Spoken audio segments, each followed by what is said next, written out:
السلام علیکم ورحمۃ اللہ وبرکاتہ۔ نحمدہ ونصلی علی رسولہ الکریم، اما بعد۔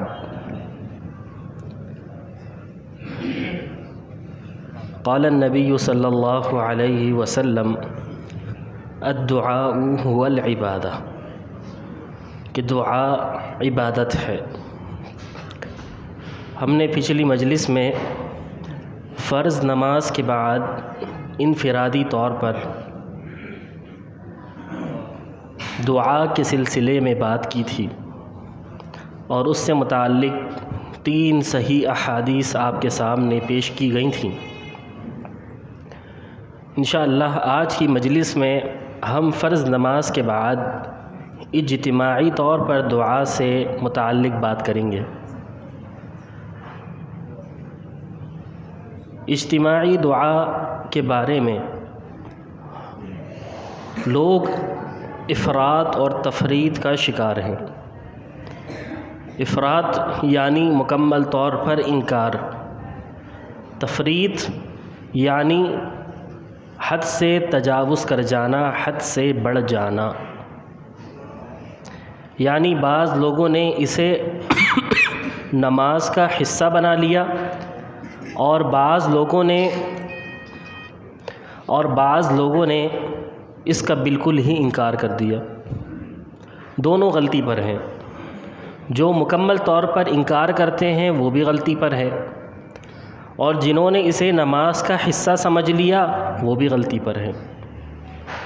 اور جو لوگ اس کو نماز کا حصہ سمجھتے ہیں، نماز کی تکمیل نہیں سمجھتے، انہی کے علماء نے اپنی اپنی کتابوں میں اسے بدعت کہا ہے کہ اگر فرض نماز کے بعد اجتماعی دعا کو لازم سمجھ لیا جائے اور ہر نماز کے بعد کیا جائے، اور یہ تصور کیا جائے کہ اس کے بغیر نماز مکمل نہیں ہے، تو بدعت کہا ہے، جیسا کہ در مختار میں موجود ہے، اسی طرح فتح القدیر میں موجود ہے، اسی طرح ہدایہ میں موجود ہے، اور انور شاہ کاشمیری رحمہ اللہ نے اپنی کئی کتابوں میں اسے بدعت کہا ہے۔ تو پھر اعتدال کیا ہے؟ اعتدال والی بات یہ ہے کہ اللہ کے رسول صلی اللہ علیہ وسلم سے کئی موقعوں پر اجتماعی دعا کرنا ثابت ہے، جیسا کہ صحیح بخاری اور صحیح مسلم کی مشہور روایت ہے کہ اللہ کے رسول صلی اللہ علیہ وسلم خطبہ دے رہے تھے۔ ایک دیہاتی آیا اور اس نے کہا کہ اللہ کے رسول صلی اللہ علیہ وسلم دعا کیجئے کہ بارش نازل ہو جائے، مویشی مر رہے ہیں، کھیتی تباہ ہو رہی ہے، اناج غلہ نہیں ہے۔ تو اللہ کے رسول صلی اللہ علیہ وسلم نے اس وقت اجتماعی دعا کی۔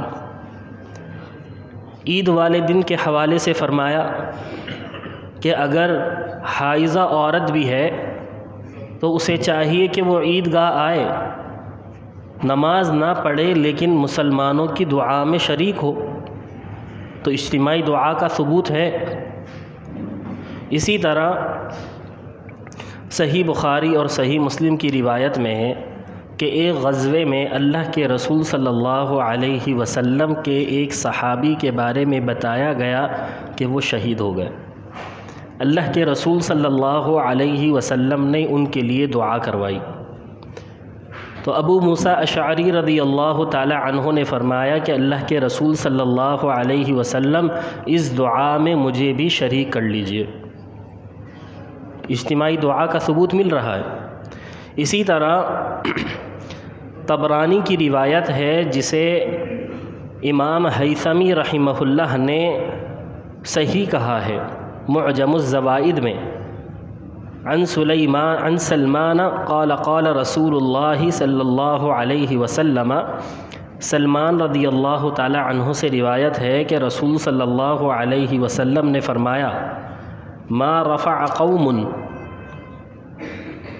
کہ کوئی قوم اپنی ہتھیلیوں کو اٹھاتا ہے، اپنے ہاتھوں کو اٹھاتا ہے۔ قوم کا ذکر ہے، قوم ظاہری سی بات ہے، زیادہ لوگوں پر دلالت کرتا ہے، ایک شخص پر قوم کا لفظ نہیں بولا جائے گا، زیادہ لوگوں پر ہی قوم کا لفظ بولا جائے گا۔ رفع قوم اکفہم الی اللہ عز وجل سألوا شیئا الا کان حقا علی اللہ عز وجل الحدیث۔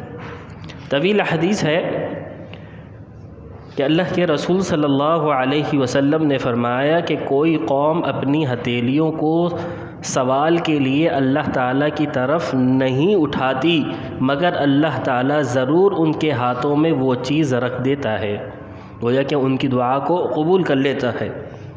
تو اس حدیث سے ہمیں معلوم ہوتا ہے کہ اجتماعی دعا ثابت ہے۔ اب سوال یہ پیدا ہوتا ہے کہ کیا فرض نمازوں کے بعد اجتماعی دعا کی جا سکتی ہے یا نہیں، کیونکہ ان احادیث میں فرض نماز کے بعد کا تو ذکر نہیں ہے۔ ایسا ہی ہے، لوگوں کے ذہن میں یہ بات آ رہی ہوگی، لیکن صحابہ کرام سے یہ ثابت ہے کہ صحابہ کرام فرض نمازوں کے بعد اجتماعی دعا کرتے تھے، جیسا کہ امام ابن کثیر رحمہ اللہ نے البدایۃ والنہایہ میں ذکر کیا ہے کہ علاء بن حضرمی یہ جلیل القدر صحابی ہیں، صحابہ کرام اور تابعین کے ساتھ ان کا ایک واقعہ منقول ہے۔ طلوع فجر کے وقت صبح کی اذان کہی گئی، علاء حضرمی رضی اللہ تعالی عنہ نے لوگوں کو نماز پڑھائی۔ جب نماز کو پورا کر لیا تو نماز سے فارغ ہوئے اور علاء رضی اللہ تعالی عنہ نے لوگوں کو کہا اور لوگوں کی طرف متوجہ ہوئے، پلٹ کے بیٹھے گھٹنوں کے بل، وَنَصَبَ فِي الدُّعَاءِ وَرَفَعَ يَدَيْهِ وَفَعَلَ النَّاسُ مِثْلُهُ، اور پھر علاء اور ان تمام لوگوں نے دعا کے لیے ہاتھ اٹھائے اور دعا کی۔ فجر کی نماز کے بعد صحابہ کرام تابعین اجتماعی دعا کر رہے ہیں۔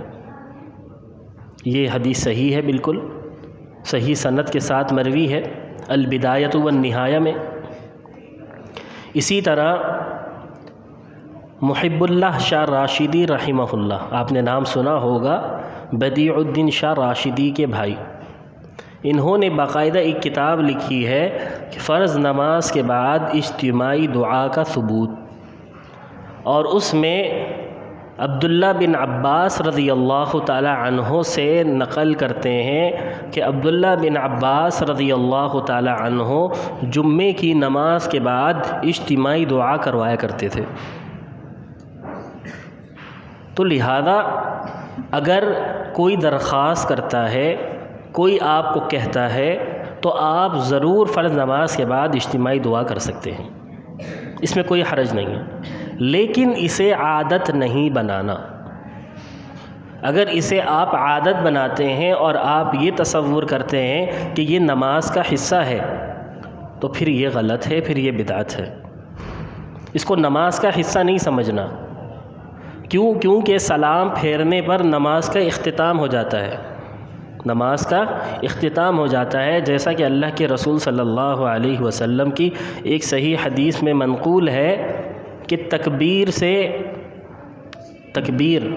تحریمہ کا مطلب کیا ہوتا ہے کہ انسان اب اس کے لیے ہر کام حرام ہو گیا۔ تکبیر تحریمہ ہم کہتے ہیں، تحریمہ یعنی یہ ایسی تکبیر ہے کہ اس کے بعد بات کرنا، حرکت کرنا اس کے لیے کیا ہو گیا؟ حرام ہو گیا، اور سلام سے وہ حرکت بات اس کے لیے کیا ہو جاتی ہے؟ حلال ہو جاتی ہے۔ تو تکبیر تحریمہ سے نماز شروع ہوتی ہے اور سلام پر ختم ہو جاتی ہے۔ اب اس کے بعد اگر کوئی شخص انفرادی طور پر دعا کرتا ہے، کر سکتا ہے۔ اجتماعی طور پر اگر کوئی درخواست کرتا ہے کہ آپ ہمارے لیے فلاں نماز کے بعد دعا کرا دیجئے گا، آپ کرا دیجئے۔ کیونکہ اللہ کے رسول صلی اللہ علیہ وسلم سے جب بھی دعا کی درخواست کی گئی، اللہ کے رسول صلی اللہ علیہ وسلم نے کروائی، منع نہیں کیا۔ تو لہذا ہمیں افراط اور تفرید کا شکار نہیں ہونا چاہیے، اس کا مکمل طور پر انکار بھی نہ کریں اور اسے مکمل طور پر نماز کا حصہ بھی نہ سمجھیں اور اسے عادت بھی نہ بنائیں، بلکہ اگر کوئی درخواست کرتا ہے تو آپ اس کی درخواست پر فرض نماز کے بعد دعا کر سکتے ہیں۔ اللہ تعالیٰ سے دعا ہے کہ اللہ تعالیٰ ہمیں قرآن اور حدیث کے مطابق صحیح طور پر عمل کرنے کی توفیق عطا فرمائے۔ وآخر دعوانا ان الحمد للہ رب العالمین۔